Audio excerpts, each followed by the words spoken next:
Hi, my name is Izzy from Monkstown Newton Abbey. Thank you for watching my Uncle Richard's video.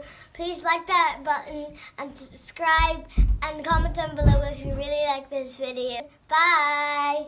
Hey everyone, welcome to my Corona vlog part 3. And I don't want to stay inside, I want to go out. That's better. I thought I'd come outside because it's such a lovely day. The sun is shining, I've cut the grass, and it allows Wogan to run around a little bit. They say a picture tells 1,000 words, and there have been some really powerful images sent to us through the internet and on our news stations. And I want to share with you 5 of my favourite pictures of this past week. Number 1.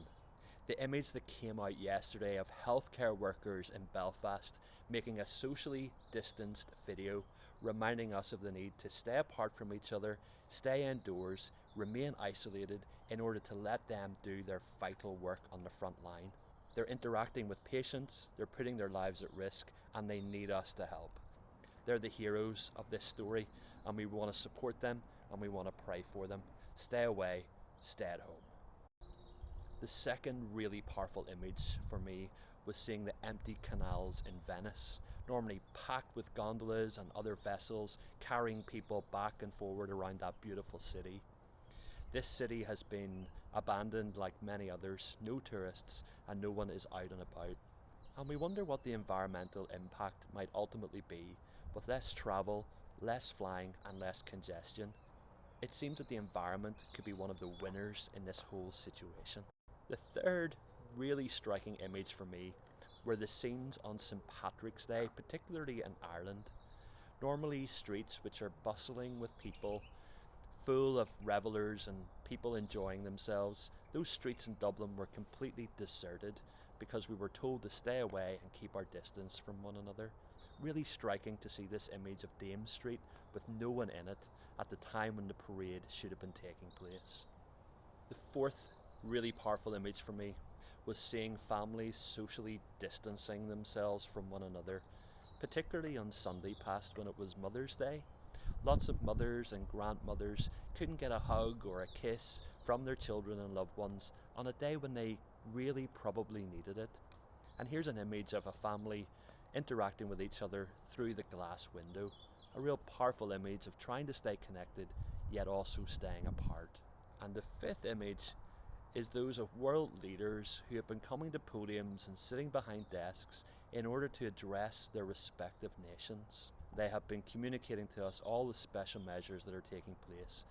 And at times it has felt as though we are watching a scene from a movie where the President and Prime Minister and Taoiseach come out and address the nation with these stringent measures. But there's another really powerful image when it comes to thinking about social distancing, separation, and suffering, stress, grief and anxiety. And that's the image of Jesus in the garden.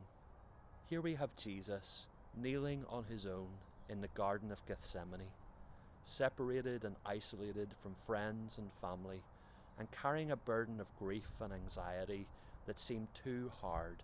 In his time of isolation, away from friends and away from everything he knew and loved, he got down on his knees and he prayed to his Father. Jesus knew that this time of separation, this time of isolation would be temporary, that one day, because of his lonely and distant journey to the cross, that he would make a way for all of us to be able to come back into the open embrace of the Father. Let's take our example from Jesus. Let's get on our knees. Let's pray to the Father. Let's ask him to embrace us with his arms of love and to know that when we feel most alone and most isolated, that the Father heart of God is always open to our prayers. He invites us to come to him, to pray to him, to cast our cares and our burdens upon him. He is with us, he hears us, and he cares for us. That's my prayer for you, and until next time, God bless.